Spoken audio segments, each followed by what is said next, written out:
Hello, hello. Everybody can listen to us chat. We were just chatting about our children's names. Welcome. And how we're barricading them from the room so that they don't interrupt our webinar. And come in. That's right. Thank you to everybody who's joining. We are going to start a couple minutes after the hour just to give everybody a chance to launch Zoom and join. So thank you again for being with us.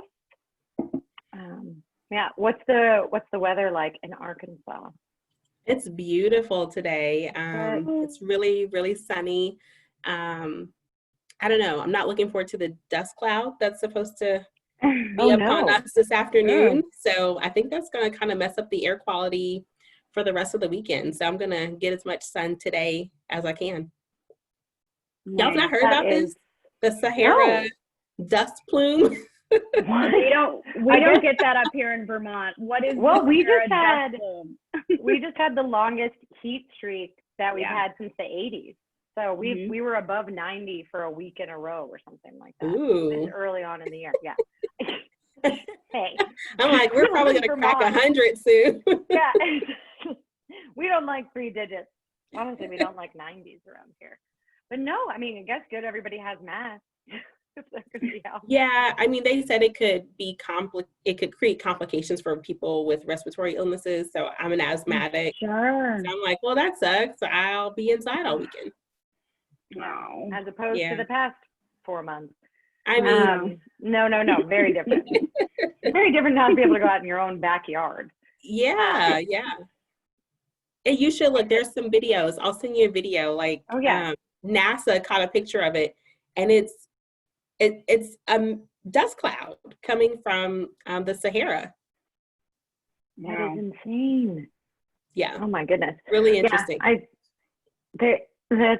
That's just 2020 for you. Now we actually. It's a bad game of Oregon Trail. What, sorry? It's a bad game of Oregon Trail. Exactly. Someone's going to be fording a river. Everyone's going to have dysentery. It's there. Thank you, everybody who's joining. As I mentioned at the beginning, we are going to be starting just a couple minutes now, just letting everybody join in. I have disabled chat, but the Q&A is open. We do want you to use that to be able to ask any questions of our amazing panelists today. And we will get to those at the end. So you can use Q&A at the bottom bar. Should show up for you, and we can go through those. Sam has already used the Q&A just for a hello for everybody. Thanks, Sam. One of our team members. Yes. Thank you to everyone on our respective teams for joining and cheerleading us today for our first webinar. Yes. Okay. All right, let's start in a couple. Absolutely. And Annie, you already got us recording. Absolutely, yes. Fortunately, actually, for me, Zoom does that for you. So that is nice, for I do not have to worry. Okay. Perfect.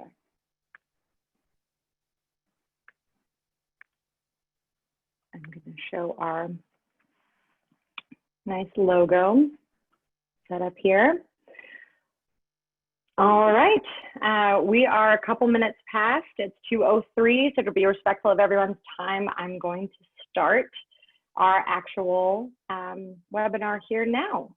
So thank you everybody for joining. We so appreciate you taking the time for our inaugural Mamava Pumpcast webinar. I am Annie Odie, Director of Sales Operations here at Mamava, and I will be the host of these Pumpcast webinars as we hopefully start a very robust series. We're incredibly excited to start with our first webinar here in the series of how one Lactivist brought Mamava pods to the largest retailer in the world. So I will start by going right into introductions with that Lactivist. Tennille, if you can introduce yourself to everyone. Hi, good afternoon, everyone. I'm Tennille Webb. I am a Senior Business Relationship Manager at Walmart in our shared service business. I've been with Walmart for, it'll be 10 years this October. I live in Bentonville, Arkansas with my, they've been upgraded, I guess, to coworkers during COVID. And those two coworkers are my husband, Ronnie, and my 2-year-old son, Amari. Amazing. And from our team as well, Nikki, if you can introduce yourself. Yeah. Hey, everybody. My name is Nikkie Kent. I'm our Chief Revenue Officer at Mamava. I've been with the company since we incorporated back in 2016 and helped growing our presence across the country. Super excited to be here today. I'm calling in from our headquarters location, or my new headquarters location in Burlington, Vermont, where I share my space with my coworkers, my husband, Jeremy, my 2 kids, Asher, who's 5, almost 6, Addison, who's 3, and then, yes, I have one more coming that is due in 1 month. So I'm happy to be here with my favorite Lactivist of all time. This partnership, I'm really excited for you guys to hear more about from Tennille today. We have had a special thing going, and it's great to be able to share it. I'm glad to be here. Thank you both. Yes, so I also have a 3-year-old and an 8-month-old who I'm still actually breastfeeding, so very much appreciate the Lactivist energy from Tennille. And I'm going to stop the share right now. It's just going to be a conversation, mostly between Nikki and Tennille. It's a little bit of moderation from me. Again, please do leverage that Q&A button to be able to ask any questions you have of our panelists, and we'll be able to get going. Again, this is our first Pumpcast webinar that we have, and it is the story of how one Lactivist brings Mamava pods to the largest retailer in the world. For those that don't know, we're incredibly excited to say that by the end of 2020, we should have over 100 Mamava pods in over 100 Walmart stores, which is incredibly exciting and is a product of the unbelievable work of these 2 incredible women, and is the furthering of Mamava's mission of making breastfeeding a right, not a privilege, making it accessible to all moms. And we're so thrilled that that right has been provided to the amazing communities that Walmart serves. So just diving right into how did we make that happen? I'd love to start by asking Tennille about her story. So Tennille, I'd love to hear more about your role and experience at Walmart, but especially after returning from maternity leave with Amari. What was that like? Yeah, so I had Amari in 2017, and at that time I was working in our real estate organization, and as part of that, we traveled quite a bit. So, you know, while I was pregnant, I was traveling, and I knew that the expectation would be that when I returned to work, I'd be traveling. I probably have a little bit of grace before I had to do that, but I knew that'd be part of work when I returned. I was off for about 4 months. So I had great maternity leave. I had a mixed bag at home because I think I had postpartum depression. And so things were challenging for me the first few months. And getting breastfeeding started with Amari was challenging. We saw a couple of lactation consultants and a couple of crying fits with my husband saying how I didn't want to do this anymore. And you do it if you want it done so bad. Oh gosh, yes, been there. But, you know, we finally got into a really good, you know, routine and rhythm of nursing and breastfeeding. And then it came time to return to work. I was excited because my career has been a big portion of my life. But then I had this new experience of being a mom and being able to be home with my child. So I was a little bit sad that I'd be sending him off to daycare at such a young age.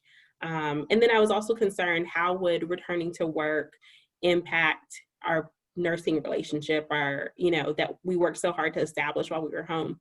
And so I joined this group on Facebook. I can't remember what it's called, but it's basically like Black Moms Breastfeed or something like that. And, you know, I started asking questions about, you know, what does returning to work look like? What are some things I need to think about, prepare for? So that's where I started getting information about the law and what the requirements are, what nursing moms are allowed to do and what accommodations they need. And so I kind of got ready to go back to work with a plan in mind of these are the times I'm going to take, and you know, people are just going to have to get on board with that. So how did that conversation go with your manager? You know, how do you approach that?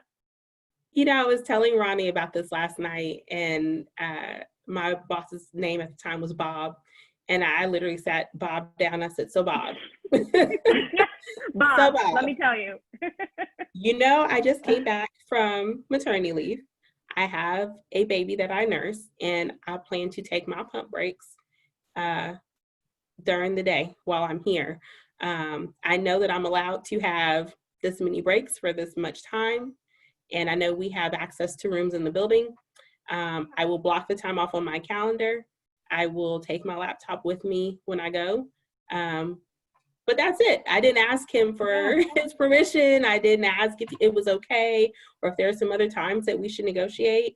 You know, I just told him, and he said, okay. You know, I will say that he was really supportive. I didn't experience him walking around asking where I was or things like that when I was away from my desk, which to me is really important. Absolutely. And he, you know, once I went past a year, he didn't question that either, you know, so. And also that Walmart had spaces. So you knew that Yes. Culturally that had already been, that bridge had been crossed by moms before you. Yes, we had multiple spaces. I mean, we can't reserve them, but we all kind of knew what rotation we all were on. So I actually made some friends coming and going from the mother's rooms in the building. Yeah. That's a big part of education we always find is people will ask us, well, can't they just wait till the end of the day? And you're like, no, these ladies are on a schedule, okay? You can't mess around with this. It happens when it happens. Let her tell you when. So obviously you started traveling again at some point. I did, probably around the time Amari was 6 months. I started traveling again. I think we had a policy at the time that said if you were going out, you had to go out for at least 2 nights. And I couldn't handle traveling more than once a month. So I think I was going, when I went, for about a week a month. And so that was intense, you know, leaving my 6-month-old baby with my husband by himself, who is more than capable. He's a great father, but it was scary. And then I didn't know what pumping on the road would look like for me. So I did ask a few of my peers before I went on my first trip that used to work in the store. I asked them, you know, how does this work? Because part of my job required me to go see the stores. I would be in store for a significant amount of time. So I figured I could take pump breaks in the store. And so they said, oh, it's really easy. All you have to do is ask for a manager, show your Walmart badge, say that you're an associate, you need a place to pump, they'll find you a space. I said, okay, well, that sounds easy enough. I should have known that it was too good to be true. So my first trip was to, I had the southeast portion of the country. So I had Southeast Texas, Louisiana, and Mississippi as my real estate territories. And my first trip was to a store in Vidor, Texas, which is a kind of border town with Louisiana. And we had just done what we call an on-site relocation. So we moved the store from a Division I to a super center. So it's this big, incredible store, and they actually built a mother's room into it. So it was really cool to, you know, walk into that store and be able to walk into that space, be autonomous, and, you know, take my pump break. Now, the room was not perfect, but it was room, and it had a leatherette chair that could be kept clean, and it had outlets, and it had sink, and it had all that stuff. So it was nice from that standpoint. But I don't know if y'all been to Southeast Texas. It gets hot and muggy in August, September, you know, and that leatherette chair was heavy and I couldn't move it. So, you know, there were some challenges, but I was happy to have a room. So then as the trip continued, we went on into Louisiana, and I had to stop like in Lake Charles for a pump break. And I said, okay, well, I know they don't have a mother's room here. So I'll walk in, ask for a manager, see how this goes. So I have my bag. I tell my peers I'm traveling with all men. I'm traveling with my pump. And I said, hey, y'all, I'm probably going to be detouring for about an hour. Y'all can come back and get me or whatever it is you want to do, but I have to go pump. And they were like, okay. And so it's like, they're kind of like, we don't want to talk about it. Just go do what you got to do. So I asked to speak to a manager, and unfortunately I waited and it probably took 15 minutes for her to get to me, which I understand. It's a store. They're incredibly busy. And when I told her who I was and what I needed, she's like, sure. So that part was easy. You know, she didn't give me any grief or pushback about it. But then, you know, I got to the space, and it was a space, but it was like a computer bank. So it wasn't really a room dedicated to pumping, but it was a space that could be locked that associates could use for pumping. So I felt a little uncomfortable because I wasn't sure where the plugs were. I think I had to climb under that desk of computers and to plug in my pump. There weren't any paper towels in there. I wasn't sure. I don't know. It was just an uncomfortable Absolutely. space. Yeah, I mean, store to store, to your point, what I heard you say for the first one is you were able to do it autonomously. And then you get to another one, you still have to ask somebody, and then it's dedicated. You know, leatherette might not be there, but then this one. And so I think a big thing there is that inconsistency too, where you kind of know you're going to walk in somewhere and be like, what do I expect here? Which we get. And then obviously at some point you flew through Atlanta, and what did you happen to stumble across?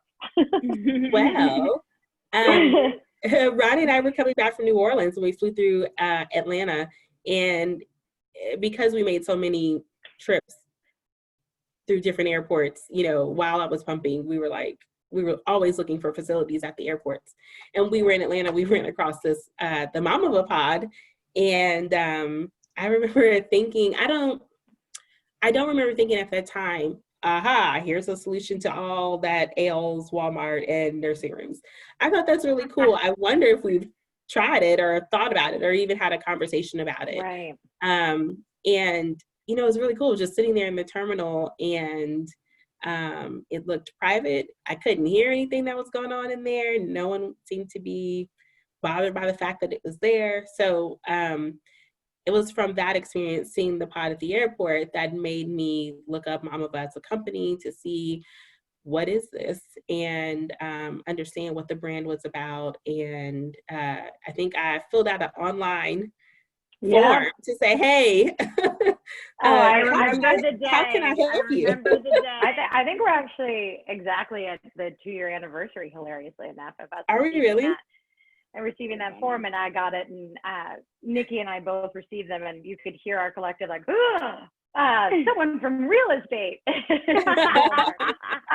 We just felt very exciting. So then, you know, enter Nikki gets involved, and you know, what was that first conversation like with Tennille?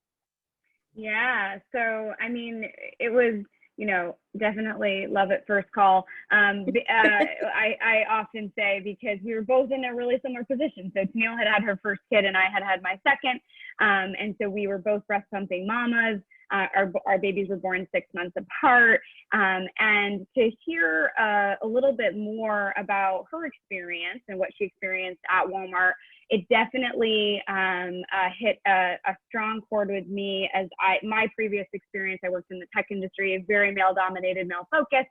I had my own private office, which was really fortunate. But I was a traveling mama on the road as well, and found myself in many airport bathrooms across the U.S. So we had a lot of similarities, and I was happy to hear that there was a space in Atlanta for her first baby.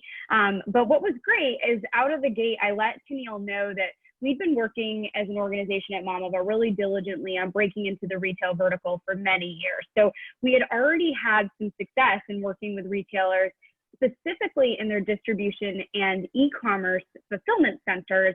And actually Walmart and Jet.com were a partner of ours. So I was able to share, hey, we've worked with some of these major, you know, 1 million square foot facilities where they have so many moms, and we've been able to solve the need with our pod in those locations.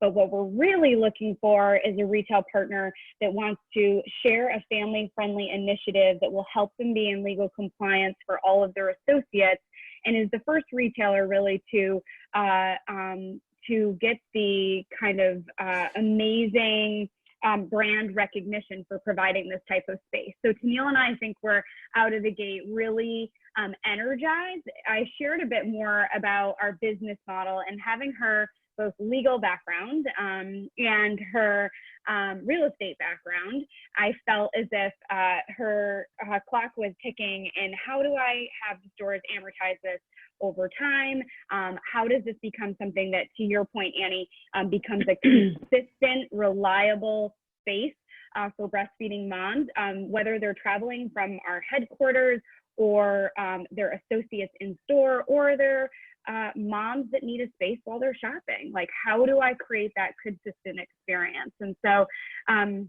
you know, I felt like a really important part of our collaboration was how could we meet the needs of both of those audiences, right? We hadn't had a retailer yet that was looking to serve both the associate and the guest. And that was a really important piece, because we saw such value in how this space could be placed in a store, a Walmart store, which is very often a central hub of a community.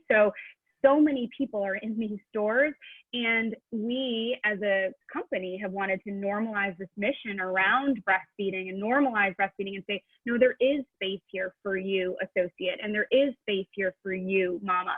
And so, you know, we knew that that's what we had to build our business case around two core audiences, and that would be something that would be a challenge for us to come. And obviously the two core audiences of guests and employees, but you're also probably trying to determine how you present the value prop to the internal stakeholders. And I remember Nikki setting up the first call that you guys had, and I think there were literally 18 department representatives, or maybe it was 30, which is so crazy coming from Mamava, because if we needed to like all department heads meeting, we'd be like, everybody, you can like that's how small we're all. Be like, just come in this conference room, as in the one conference room we have. So just a very different vibe. But what were, Nikki, like the two most important heads when someone's trying to get into a space like Walmart or Lactivate in this way? Who are the stakeholders you really need at the table?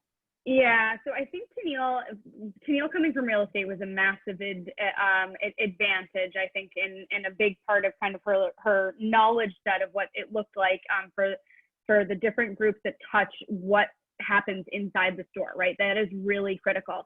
I think a major advantage of our Mamava solution was that our product is modular, and Walmart, from the architecture, from the store design standpoint, from the realty construction group, they're moving to a more modular in-store model. They have these awesome things called modular pharmacy. They've built new 2020 health clinics, and they're really working on prototyping to be modular. So having an ADA, our space that we have in the store, so everyone knows, is an ADA compatible, dedicated, flexible space that could be, you know, the casters come out from the unit and it could be relocated from where it is in the back alcove to where it should be in a different location in store if it needed to be moved. That was a really big advantage to the architecture and realty construction teams. Second, our second kind of big priority, and Tennille's going to tell you more about like how she brought a lot of data to the business case, but was the HR and people team. So like having a dedicated space for moms that communicated to Walmart associates that they are seen, that they are respected, that they have this dedicated space. That was really important out of the gate. And so I had really emphasized to Tennille that these were the two groups and stakeholders that we needed to have on board in order, and there will be many more that everybody will learn about, but that we really had to have truly on board. And, you know, I'll be honest with you, my favorite feedback and we'll talk more about our pilot program and in-store activations, but my favorite feedback has come from the associates. I remember being in a store that we put a pilot pod in and having an associate, a young female, probably Gen Z or millennial, who was working for Walmart came up and said, you know, I don't even have children, but this is why I work here at Walmart. They are intentional about creating space for me. I love this company, and I know I would be supported when I'm ready to start a family. I basically hugged her, asked her if I could record her. I love that. And so what Tennille and I had to do for, you know, is I flew down to Bentonville for that first meeting, and what we had to do is wrangle in all key stakeholders from the real estate division and architecture and prototyping to human resources and the people team. We had health and wellness representation, and then in subsequent trips, we got diversity and inclusion, global communications, the international team, and most specifically Walmart Baby involved. So it was, you know, truly there's so many stakeholders that touch this very important place. And so I feel as if Tennille did a great job at, you know, heeding my recommendations on getting buy-in from all of these groups, and how she got the buy-in is another great part of the story. So Tennille, obviously, Nikkie's basically saying, one of the things that's funny, company to company, is real estate, is facilities, is ops, is like campus manager. It's different company to company, but basically whoever owns the buildings is one of the key groups. And then obviously this HR, wellness, recruiting angle, that group as well, anyone who's looking at benefits is the big group. So presumably they're two very different value props, though, that you were bringing forward to someone who manages a building versus someone who manages the people. And what did you know you needed to bring to the table to make this compelling to them? Yeah, and for me, it was, you know, my top two reasons for doing this were we could make this so much easier for our associates and our customers, as well as save ourselves money while we're doing it. And, you know, I think it kind of distilled to something that simple. It's something that we were going to do already. So how can we do it for less and better than what we were trying to do ourselves for more money? So top of mind is, you know, understanding what the legal requirements are. You know, federally, there's no, you must provide retailer business a dedicated space. We do see states trending towards that, but the bare minimum in the law is, or the regulation is, it can't be a bathroom. Right. So, you know, understanding that and explaining, like, we can do better than just not a bathroom. And then we are required to do better than a bathroom, you know, so explaining that part, kind of getting them to think forward to legislation that was tipping around the country where, you know, like for instance, in California, they are requiring and now require a dedicated space. So thinking about how we would have to retrofit the fleet anyway to be in compliance with, you know, the changing laws. And secondly, understanding, comparing, contrasting what our spend was today to do the mother's rooms, which I think we were spending about $60,000 to retrofit a mother's room into an existing store. And that's super expensive, and I could see why at times that could be cost prohibitive when you're talking about a lot of other capital expenditures at a company the size of Walmart. And if you're doing a build out of a mother's room within a remodel, that project is going to take 14 to 15 weeks. Well, a mother's room, a Mamava pod costs a third of that and can be, you know, stood up in what, 4 hours? Yeah, so just 4 hours. There you go. Yeah. Less cost, more convenience. You know, I started having those conversations, and then Nikki brought up the point about amortizing the cost. If we are seriously talking about doing this across the fleet, and we have 5,000 plus stores, that gets to be a really big number, no matter what the cost is, you know? So how do I make that more palatable? How do I make that more manageable, especially knowing what our charging model looks like, knowing that that cost rolls down to the store eventually? How can I make it an asset that is amortizable, and that way the cost is palatable for the store? And, you know, at store level, folks aren't losing, you know, their bonuses and MIP and things like that because we put this great expense on their bottom line. And then you talked a little bit about the ROI. So for me, this is where Nikki came in with a lot of data, understanding how to retain our associates. And one, what does data look like around women that plan to, when they're pregnant, breastfeed versus the data of how many actually do, and then the data that correlates to why they stop. One of the top reasons is not having supported work and not having a physical space at the place that they work, and then understanding how much does it cost to replace that associate versus the cost of just providing them a space. Having them think about those things and understand that. And then the customer value proposition. So, I think as moms, like, we're really tough. We're tough on people. Like, we are. And if you do us wrong, you do us wrong forever. But if you're loyal to us and you take care of us, like, we'll be your best customers. And so, especially right now in a time when people are really interested in supporting businesses that find value in the things that I personally find valuable, wanting to support those kinds of things, I knew that we could have a winner with our moms if we could help them feel seen beyond the dollars that they can contribute to our business. So let's see. I think yes, thank you. Through a lot. Yeah, no, I think what's really important there is, like, we always, like, you could say the yin and the yang, not that like one's positive or negative, but you've got a really empathic, emotive side of it. These moms will feel loyalty and they'll feel supported, and then you have actual ROI. This thing costs this. And if you get these instead, you could get 3 of them rather than this one. And this is a fixed space and a sunk cost. And this is this much time, and this is this much time. So people, it's not necessarily that HR doesn't love numbers and facilities does. It's that whole picture of, not only am I saving you time and space and money, but also I am bringing you, I'm retaining your employees, I'm recruiting customers, all of that, which I think is really important. And then also there's this legal side, which is interesting for Walmart when you're saying customers and employees. They have no obligation to customers. And then to your point, it's state by state with employees. But with smaller companies that we know that maybe moms that are joining and listening now, or Lactivists that are joining and listening now, it can be your company specifically to talk about those numbers can be powerful.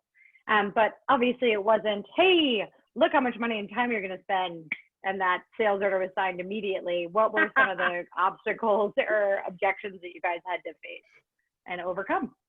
Yeah, I'm happy to take some of them, and Tennille, you can jump in. But I did love the passion from all of the different teams at Walmart in really trying to understand how the Mamava space was an optimal solution for the stores, for the customers, and for the associates simultaneously. And so, we had a lot of questions out of the gate. I remember multiple men potentially on the real estate side saying, why isn't there a sink in here? I think there needs to be a sink allocated inside the space.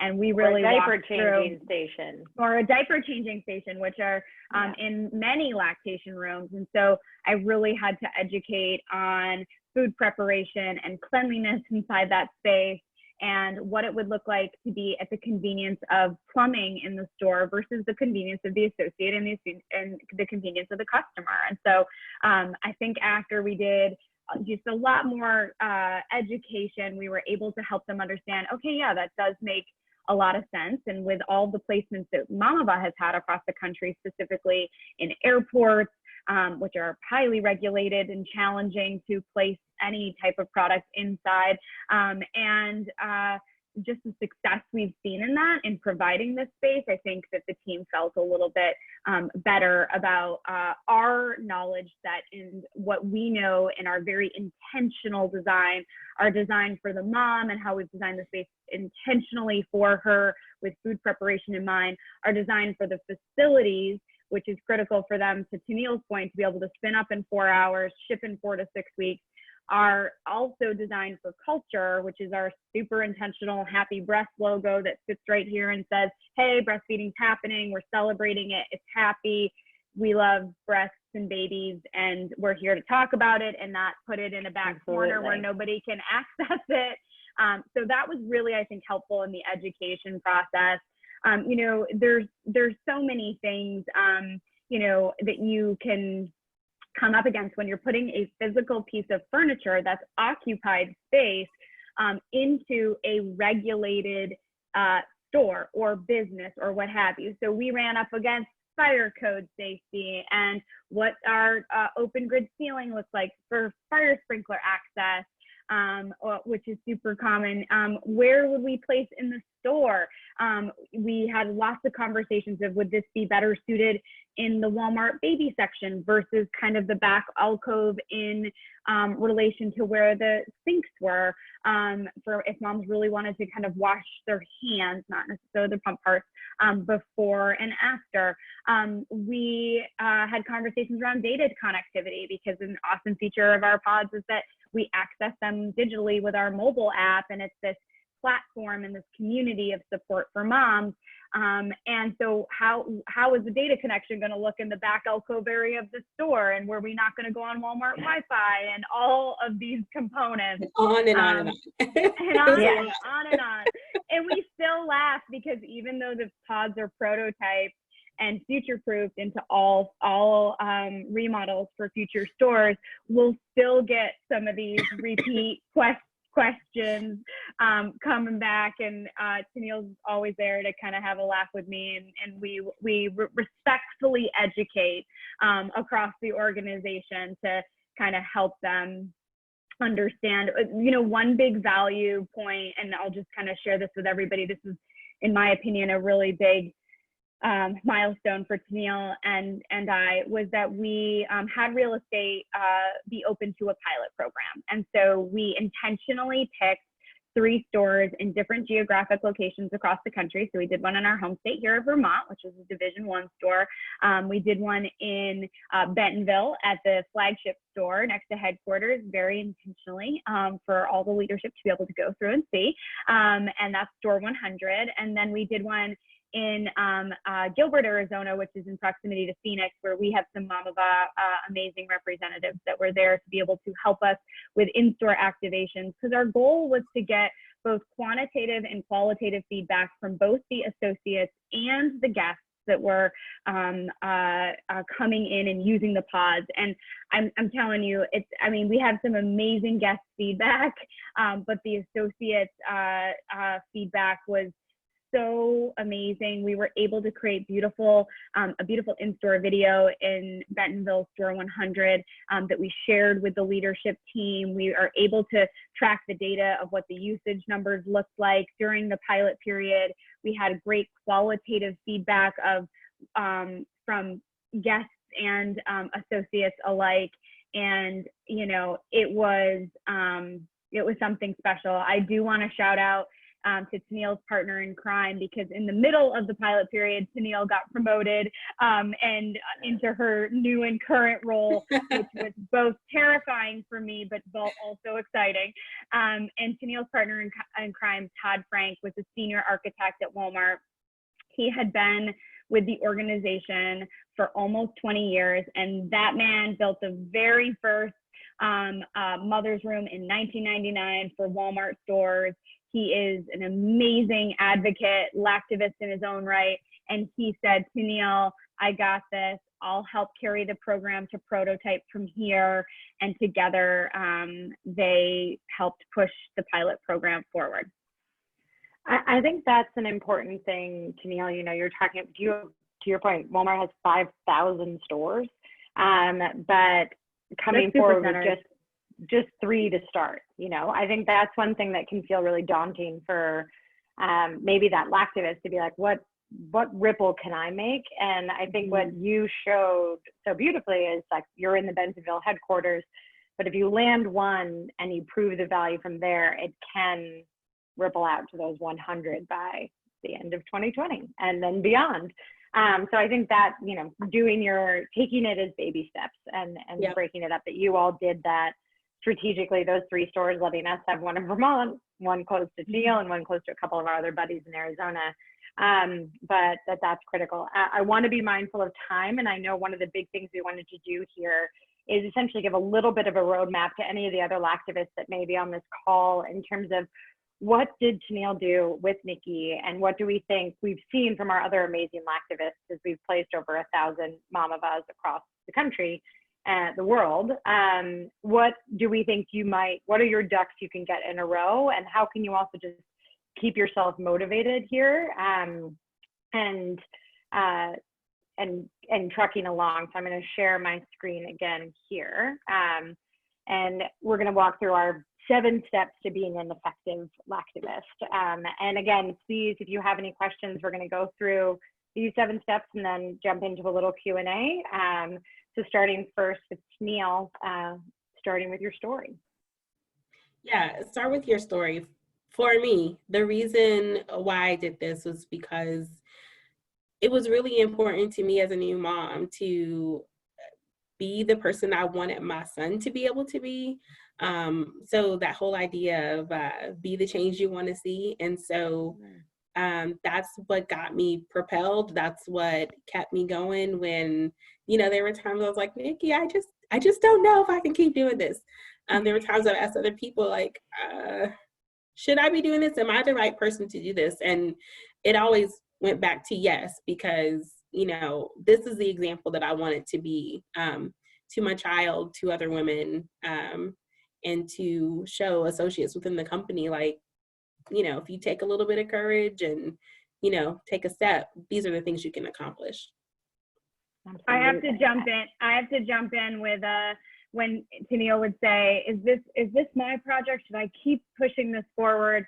I go back to a meeting with that Tennille got us with the Chief Diversity and Inclusion Officer at Walmart, who is the loveliest man, Ben Saba Hassan. And Ben stopped me in the middle of sharing the Mamava story and where we'd been so far. He said, I'm sorry, Nikki, to interrupt you, but I just wanted you to know that what y'all are doing is God's work, and I will do whatever I can to support this in very important demographic in the store.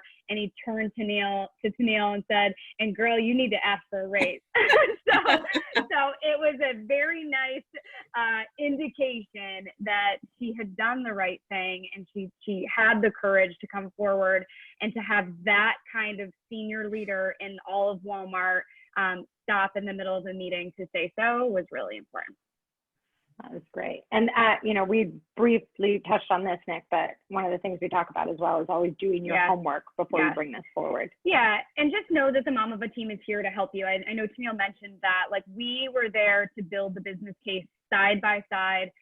Our amazing links that our content team has built to help break down what the state-by-state legislation looks like on our webpage into layman's terms that people can understand, both for our mom community and for our customer base. Like, we're here to help you really nuance the data and make it so that there is a strong business rationale and ROI for the investment, as well as what we know to be the right thing culturally and in the workplace and beyond. And Tennille, I think understanding your audience, obviously, one of the things that's powerful is that you came from real estate, Yeah, that's really important, because one message doesn't fit everybody. And with having so many different stakeholders, you have to understand what's important to them, what are their bottom lines, what are their goals. And to meet your end goal, sometimes you have to flex your message and tailor that into a version of something that is digestible to them. So that's really key in being able to work cross-functionally on one end goal. You have to just bring everybody together and make sure you understand what's clear, or what they need and what they want to achieve, so that you can achieve your goal. Absolutely. Yeah. And asking questions, Nick, I mean, obviously you are at the center of knowing what a breastfeeding mom needs, but what are ways that they can make sure the solution is best?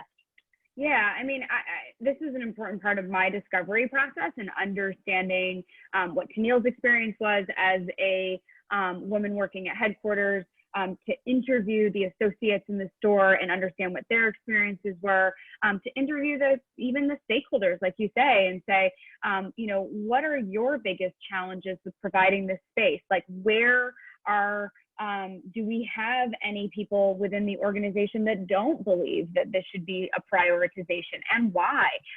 So, you know, we really got comfortable asking questions. And I think knowing what moms have needed and being able to draw off of our previous experience as recently breastfeeding moms, but also from Mamava's experience in placing these in locations all across the country, we were able to really ask the right questions and uncover the underlying challenges and be able to meet the needs with our product. And open to educating, Tennille. I think Nick hit on this a little bit earlier. Everyone doesn't understand the physiology around breastfeeding. They don't know the laws around breastfeeding. So I think a lot of times we have a passion, we have a mission, and we're just like, go, go, go. You should understand this already. It's common sense. But to win people over to your cause, sometimes you got to take a step back and start at step one and help them, you know, get to where you are. So you have to educate people. Absolutely. And I think that ties right in with get comfortable with discomfort, because you're explaining your breasts, right, Nick? Yeah, I mean, it's not just that, but also, you know, to Tennille's point, just meeting people a little bit where they are. I mean, we work with a lot of military bases across the country, and knowing that we're working with a professional colonel that is, you know, not going to be as fond of our cheeky voice that we tend to have in our Mamava brand, and being aware of that and being uncomfortable or being okay with the discomfort, but to say this is our mission, and it does start with breastfeeding, and it starts with a mom being able to have the dedicated space to feed her baby. And like, let me explain to you why that's really important. And I'm really not intending to make you feel uncomfortable, but hopefully through my education of it and through our conversation on it, we can actually get towards normalizing it. And it doesn't feel so uncomfortable because it's the most natural thing that we were made to do. And the last one, I feel like, Tennille, you're very positioned to speak to this, but persist. Yeah, this was a challenge. There are days today that it is still a challenge. And I had moments where I didn't know if it should be me, and Nikki told that story. But we are all uniquely positioned to do the things that we're doing, and find whatever support you need to keep going.